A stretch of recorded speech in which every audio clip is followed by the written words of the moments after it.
worldwide. Every weight class. It's Lewis Heaton, Whiskey Bynum, It's the Boxing Rush Hour Show, hosted by Abraham Gonzalez. You know what you came for? Yes, indeed. This where you come to get your info. Listen up. Other shows throwing the towel. It's the Boxing Rush Hour Show. Let's go. In the ring we throw hands, octagon elbows. Analytical, critical commentary is necessary. A bevy of opinions, we heavy on the winning. This podcast is to break down the pay-per-view. For boxing purists, you'll let this man through. We rise right, surprise sight at the prize fight. Hands taped up and gloves tied tight. Ring the bell, want some, get some. Let the chips pour where they may. Work the George from. Yo, Edgar, what's going on, man? What's up, buddy? How's everything, man? Good, man. It's been a long time, man. I'm gonna get into that a little bit because I talked to you some years ago, and so yeah. So we're gonna circle back on that. I'm gonna get right into it. As people, like most of us, evolve, right? Year after year. In 2026, who is Edgar Berlanga the person? Edgar Berlanga the person is humble, driven. You know what I'm saying? Disciplined. You know what I mean? And just a different animal now. I feel like right now I'm in a space where I want to just be in a better. I'm in a place right now where I want to be in a better space for people. You know what I'm saying? I wanna achieve a lot of my goals that I got on my mind. You know what I'm saying? And now I just signed this deal with Dana White, Zoo for Boxing. I want to become a world champ. You know, I wanna continue to make my success in boxing, and make hit records. You know what I'm saying, with the music. I think right now is my time. You know, and I'm just right now I'm just a different person. I'm locked in on everything that I've got going on. You know, like never before. And I'm humbly doing it. You know what I'm saying? I'm just putting my head down. You know what I mean? Just staying disciplined, working hard. You know, and looking forward to the future. Yeah, and I ask you that because I think sometimes people kind of get things confused. They see folks in the public eye and they think that that everything that they see, that's what it is. And sometimes like I want to speak to somebody one-on-one and really get like what's on their mind because you don't get that, sometimes. And so Yeah. I appreciate you saying that. Yeah, and like, a lot of people there's a lot of haters, you know what I'm saying? People that talk bad about me, or oh, this guy's they don't know me. So they could just stay on that side, you know what I mean? They don't gotta get to know me. If they want to hate on me, they could just stay afar from hating, you know what I mean? At the end of the day, that's what makes you more popping, that's what makes you more famous, you know what I'm saying, more lit, when you got people that hate on you, because they want you to lose. They always behind you, watching every move because they want to see you fail, you know what I mean? And I turn to I got God on my side, and listen, at the end of the day, I know my heart. I know I got a good heart. That's all that matters. And I know there's thousands and millions of people out there that love me. You know what I mean? That's what that matters. That's what's up. And listen, one of the topics that I want to talk about today, to me, is one of the most important is you being a board member of the Christian Rivera Foundation, right? A nonprofit dedicated to finding a cure for DIPG, which is diffuse intrinsic pontine glioma, I think it is, a rare and aggressive pediatric brain tumor. What was it about the foundation that made you want to get involved and become a board member? So first and foremost, when I was a newborn, I had a brain problem when I was like 2 weeks old. I was in an incubator and stuff. I was in a NICU for about a month. I was catching seizures, you know what I mean? And then fast forward, my son, he was 2 days old. My son almost died.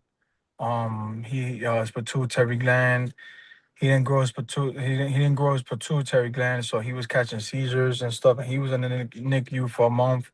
So that something had to do with the brain. And then John Rivera, the CEO, was like, he introduced me to this young girl that I knew from the amateurs. Her name was Jessica Silva. May her rest in peace. She just passed away recently from DIPG. And she was a young champion. She was a two-time Olympic gold, junior Olympic gold medalist champion. She won a lot of national tournaments. She was Puerto Rican, and I was a fan, and I didn't know that she was suffering from cancer and stuff. and it was like the IPG, and I didn't know that she was with the foundation. And my dad and John Rivera was like longtime friends from the '90s and stuff. You know, John Rivera was like the biggest like promoter for clubs and everything in New York City. You know, so him and my dad went way back, and everything, all the like everything just aligned perfect. And you know, when I found that out with Justin and my son and me, just the whole thing just made sense. And I was like, yo, I wanna become a board member, you know what I'm saying? And at the time I wasn't a board member, but you know, I was giving a lot of money, you know, not a lot of money. I was just giving money out, you know what I'm saying, to the foundation. I was contributing, you know what I'm saying? I was showing up. I was at the galas, you know, I was doing a lot of things, great things for the foundation. And you know, alongside with Tristan Thomas, Malik Yoba, Darlene Rodriguez, you know, Luis Guzman, the actor, you know, and then they wound up all sitting down because they're all board members of the Christian Rare Foundation, and they sat down and they voted me in. You know what I'm saying? They wanted me to be a part of them, you know, and I was down for it, and I'm here now. That's what's up, man. And regarding awareness, what message you want to get out there about the work being done for those kids that have that rare health issue? Yeah, it's a rare health issue, and you know, the doctors, you know, the foundation, you know, John, you know, we you know, working hard, you know, to find that cure for them. You know what I'm saying? Because these kids are dying, you know, and we haven't found a cure yet for them, you know, but we're searching for it. You know, the foundation is going as hard as they can, you know what I'm saying, to find that cure because, you know, these kids gotta stay alive. Yeah, no doubt. All right, let's turn it into in a positive direction. April 10th, you released a single titled "Baby Mama," right? Why did you feel the need to get into music at this point of your career? Um, I always liked music, you know what I'm saying? I was making music since 2021 when nobody knew. And I made like four songs, and I never pushed it out or nothing. You know, I did a whole music video in 2022 in New York, and I was gonna put that out, but you know, I wasn't really I was really leaning on towards like, oh, like the people's gonna, you know, criticize me, you know what I'm saying? I already get a lot of hate. I'm gonna get more hate. So I was more worried about what the people was thinking about me and, you know, their opinions about me. So I always held it, you know what I'm saying? And I didn't really wanted like I was like, you know what, I'm not even gonna drop this because people's gonna look at me different. I feel like brands and anybody I want to sponsor me is gonna look at me different. Like, yeah, I'm gonna look lost. I was just worried about what people thought and what people think of me, and I just held it. I wasn't really, I was still making music and stuff, but I was just doing it on the low. And then fast forward to now to February, um, I don't know. I was just fed up. I was like, you know what? Like from my last fight, what happened? I seen everybody turn their back on me. I seen how much haters I had. And I just got tired of it. I was like, yo, look how everybody just turned their back on me. Look how everybody just try to use me as a meme on social media. You know what I'm saying? And I got to the point that I was like, f what people got to say about me. When you're doing good, they're gonna talk. When you're doing bad, they're gonna talk. So they're gonna talk regardless. You know what I'm saying? The more great I get, the more they're gonna talk. And I was just like, you know what? I'm gonna just do me. And one day I woke up and I felt the need to go to the studio. I was like, I gotta go to the studio today. I don't know, someone was telling me, and then I found the Baby Mama beat that I use for Baby Mama. I found that beat on YouTube, and I knew it was good. The beat was just so crazy, and I was like, damn, this beat is fire. And I called my boy. I was like, yo, let's go to the studio. And this is out here in Florida, and he was like, for real? It was like 11 o'clock at night. And man, we cooked up Baby Mama, but I only cooked up the first verse. I didn't cook up the whole song. Now, when I cooked up the first verse, it sounded crazy. I was in the studio like, oh my god, yo, this shit is fire. And then I wound up posting up the snippet on Instagram, and it caught a lot of views in less than 10 minutes. There was a lot of views, bro, and I started shaking. I was like, my body was trembling, and I was like, yo, I think I got one. I think I got one. I was like, yo, I got a hit, bro. I got a hit. And I was telling my boy, I'm like, yo, I got a hit. He was like, I know you got one. I said, yo, bro, we gotta finish this song, bro. It was a hit. I'm like, yo, bro, this shit is a hit. 100% is a hit. And then I kept on up, and then we finally finished the song, and I just kept on up snippets of the record, snippets in the car here. And then I had I had Jose Alvarado from the Knicks. I posted him up singing a song with me on Instagram, and it caught over a million views. and just people was just vibing to the song, and they was like, "Yo, when you gonna drop it?" I didn't drop it yet. You know what I'm saying? I didn't drop it for like a month. I just kept playing it on social media, and everybody was just. And then when I dropped it, boom! Now this shit's going crazy. You know what I mean? 1 p.m. You know what I'm saying? Shout out to my brother Ray. Shout out to my brother Ray. He's a top A&R for 1 RPM, and he's one of the guys that believed in us. You know what I'm saying? And brought us under the wing and was like, "Yo, I know you're a boxer. I know this and that, the third, but we're gonna I'm gonna go and you can hear me." Yeah, yeah, yeah. So I yeah, know they you're was like, getting a "Yo, lot of calls in. yeah, I believe in." There was like, "Yo, I believe in the movement. I believe in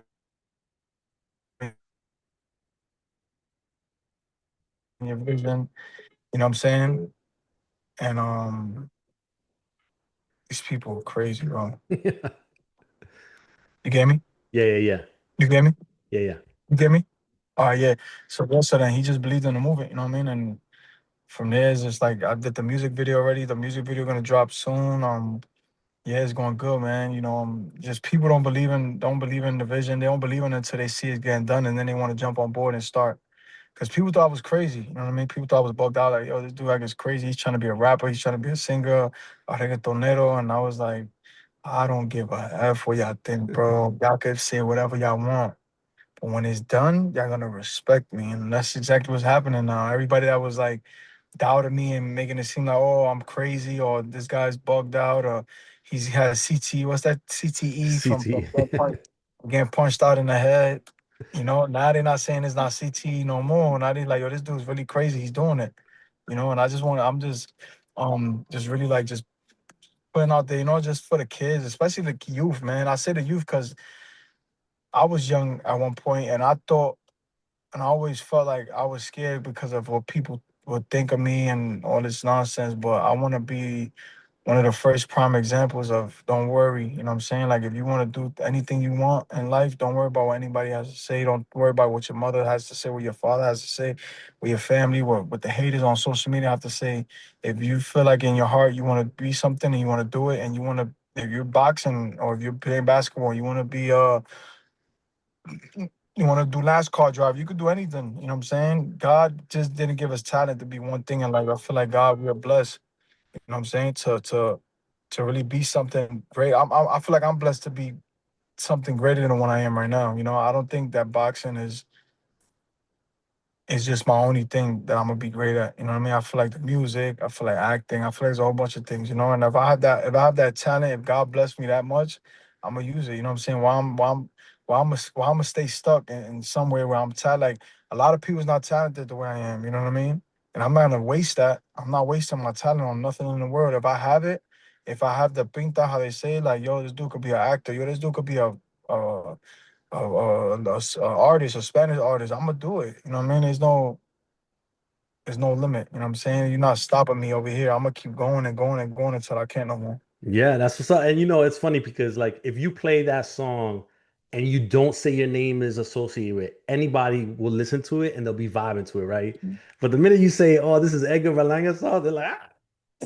Yeah, this dude's crazy. But listen, man, Fat Joe co-signed it. I just posted up on social media. You seen Rick Ross was jamming to it in the club. DJ Khaled co-signed the song. You got the biggest in the game co-signing the song. You know what I'm saying?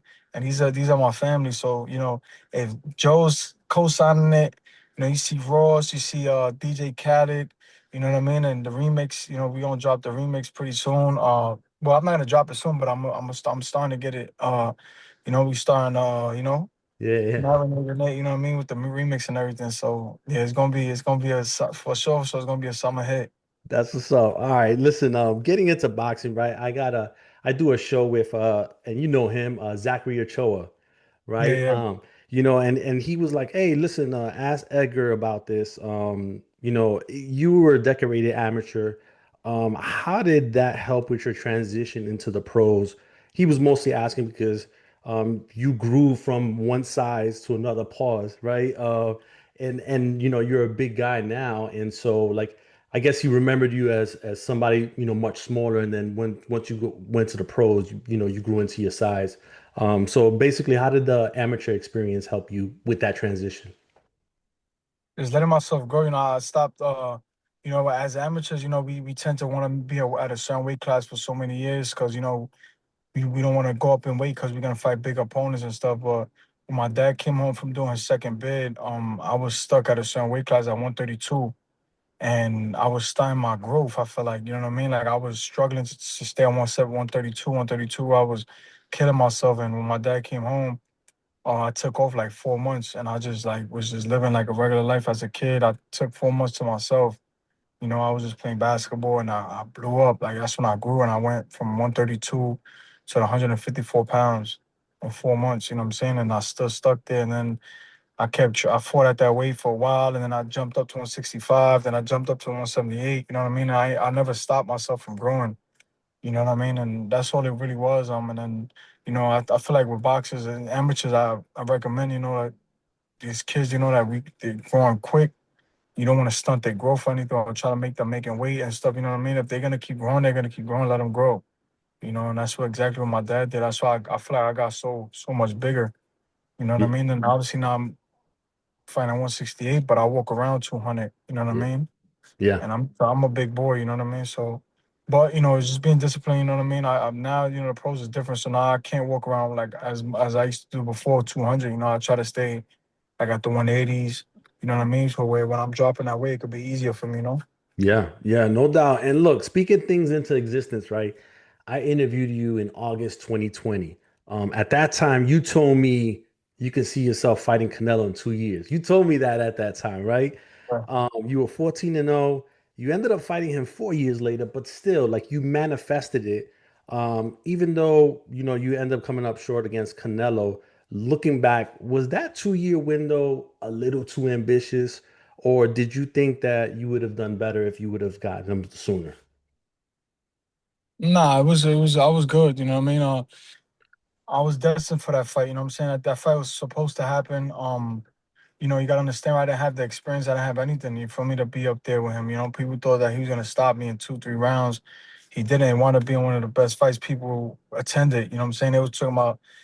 They was comparing it to the most greatest legendary fights you could think of. You know what I mean? And that's the type of fight we brought. You know, so I really, you know, I take my hat off to myself and I pat myself on the shoulder. You know what I mean? Because from going from middle school to college to going into I went from a public middle school to going into Harvard College. You know what I'm saying? Is different. You feel me? And then I did very well. So you know, I don't take nothing away. You know what I mean? I really want my rematch first. I want my rematch with this man I lost my last fight, and then I wanna get back with Canelo. You know, if he's still around.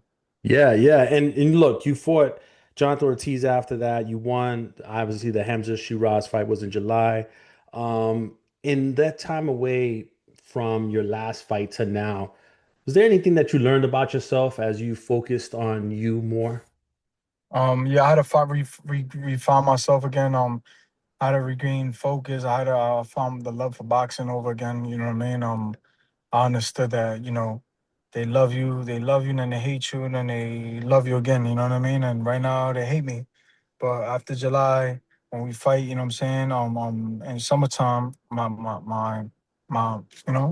fight that I'm gonna come back, my comeback fight, they gonna love me again. You know what I'm saying? They still love me. You know what I mean? You see, I just dropped the hottest record right now.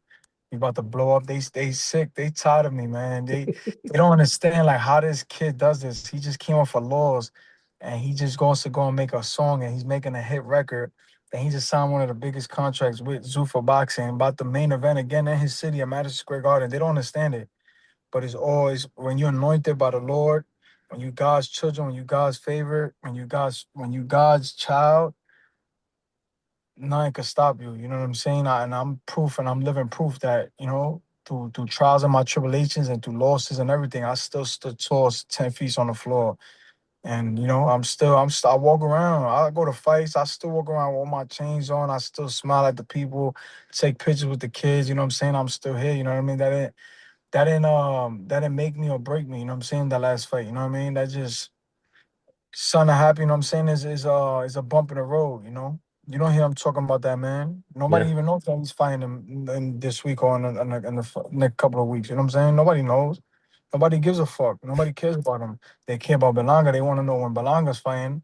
They want that, but they love that Belanga effect. You know what I'm saying? They want to get into fight week and they want to feel that energy again. You know, so that's all that matters. You know, is that you know people gonna talk, people gonna hate. Like I said, they love you, then they hate you, but they gonna love me again. Yeah, and you signed with Zuffa. That was a really big deal. What was it about Zuffa that made you want to go over there? I just love their organization. I love that, Dana, how he is with his marketing. He's a marketing genius.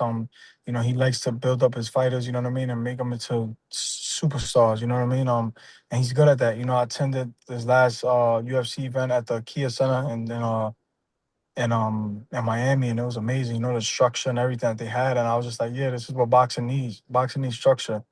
That's the reason why we don't have big sponsorships and a lot of big companies behind us is because there's no structure. Everybody's in it for themselves. You know what I mean? Promoters is in it to try to get as much money as possible for their pocket so they can make more money than the fighters. It's just a lot of bullshit, and then they're not even focusing on building a fighter up into a superstar. You know what I'm saying? And they're not worried about. They just worried about themselves. And with Dana, I feel like through the UFC, through the UFC hasn't been around as long as boxing, but UFC is growing so fast, and that's because of the marketing. That's because of the hype. That's because of what Dana's doing with this with combat sports with the UFC. He's just building it up to a whole nother how can I say it? He's building it up to like a whole nother I don't know, like a It's like a whole nother level, I guess. I yeah, mean, a whole nother level. Like he's just building it up into something different. You know what I mean? And I yeah, respect it, and I feel like I have faith in him. I think that he's gonna do the same thing with boxing. I think I started a trend with Zuffa. I feel like now all the big athletes are gonna want to sign with Zuffa as soon as they see the outcome of my next fight that's about to happen this summer. They're gonna a lot of big fighters gonna be running to Zuffa when they get signed. You know what I'm saying? For sure. Well, I'm a trendsetter, so I know that they see Belanga signing with somebody, they gonna go. There's something, you get me? Yeah, yeah, there's yeah, something that why Belanga's signing with these people. You know what I mean? I'm not gonna sign with just regular Joe Smokes. We're gonna sign with somebody that's heavy hitters. We going in. You gotta understand. Dana has control of the WWE, Paramount. We with Paramount. Paramount has just bought the. I want to get into movies, so Paramount's like running the movie industry thing. You know yeah. what I'm saying? Have a whole bunch of movies coming out. The UFC, the WWE, you wrap all of that around with boxing, bro, is next level. Yeah, and I tell people, listen, there's nothing like summer in New York City, and I know you Especially when hit, Berlanga's fighting. and I know you hinted at a fight in the summer. Is it July that you guys are aiming at, or Yeah, for July. Yeah, I'm aiming for July. And we're gonna it's gonna happen. You know what I mean? I okay? know the fans are gonna be excited. You know what I'm saying? I just dropped the hottest record. You know what I'm saying? The hottest record of the summer that's about to mess the streets up and the whole New York. And then I'm coming back fighting, at the Garden. It's gonna be something different. Yeah, so Masquerade Garden, is that where you guys are looking at? That's what we're looking at here. I mean, that's what I want to. That's my home. I love the Garden. So God willing, we could lock in that date. You know what I'm saying? Whatever date in July, and we make it happen. Yeah, and that would be good timing too, because Fanatics Fest is in July in New York and all that. Yeah, So a lot of things is going on. The FIFA World Cup FIFA, too, yeah. is in Jersey. So, there's a lot of big things that's gonna be happening in New York, and I'm looking forward to it. Yeah, that's what's up. All right. Now, ultimately, you're 28, still young in the game. What are some things that are still on your list to achieve aside from boxing, aside from music? What are some of the things that you still want to accomplish? I just want to become a world champ. I want to get that belt. I want to become a world champ. I want to fight Chris Eubank. I want to get my rematch with Shiraz, and I want to get my rematch with Canelo. Okay. Now, with the Zuva signing, there's always those conversations about the sanction organizations and not messing with them, messing with them. What has Dana White told you about that as far as becoming a world champion and being able to fight for those titles? What? Say it again. Sorry. Yeah, yeah. So you know how there's been confusion on Zuffa saying that they were going to fight for world titles. Their fighters were going to fight for world titles. Then they said they weren't. and then there was like the whole thing with the IBF. What did they tell you specifically about you wanting to fight for those titles? Um, now we doing regular boxing thing. You know what I'm saying? We're gonna be fighting for the WBA, WBC, WBO, IBF, whatever. You know what I'm saying? Yeah, we not in like that the Zuffa League thing. You know what I mean? It's totally separate what we got going on. Okay, all right, and then and this is gonna sound funny, but this is a legit question. Whether fans love you or hate you, why should they keep watching? Cause I'm a superstar. You know what I mean? I'm a superstar. I'm a guy that I'm a must watch guy. You know what I'm saying? And the way I walk, they people hate me, they love me, they don't like that I wear chains, so they watch me to lose. And then you got people that love me because I got the chain on, I got the swag. You know, I'm from New York. And I'm an action-packed fighter. You know what I'm saying? I'm coming to fight. They know when I fight, I'm coming to fight. They know I'm coming with a show. They know I'm a step in it. I'm gonna entertain them. You know, press conference weekends, fight week. You know, they know that the stars come outside when I fight. You know what I mean? You'll see Fat Joe, you'll see Mike Towers, you'll see one of these guys, these high level profile celebrities sitting at my fight, watching me fight, you know? And when I fight, it's like a concert. You know what I mean? I want everybody fly. Everybody put on, the girls gonna put on their best heels, they wear their best bags, the guys gonna wear their best chains, you know what I'm saying? Their best watches, and they gonna go and show out, you know, and that's the type of vibe I bring in, you know. But like I said, you whether you hate or love it, you gotta respect me. Yeah, no doubt. And lastly, when should fans expect the news on your next fight and all the details around it? Yeah. Probably like in 2 weeks. I'll say, you know, right now we in the talks right now with a lot of things, you know. But yeah, in the next like probably 2 weeks, we should have a confirmation on the exact fight date and releasing it. Okay. All right. Well, listen, Edgar, I appreciate your time. Wish you the best of luck with everything in the future. Thank you, brother. I Uh, appreciate it. and I look forward to speaking to you again in the future. Thank you, brother. All right. You take care of yourself. I appreciate it. All right. It's the boxing rush hour show.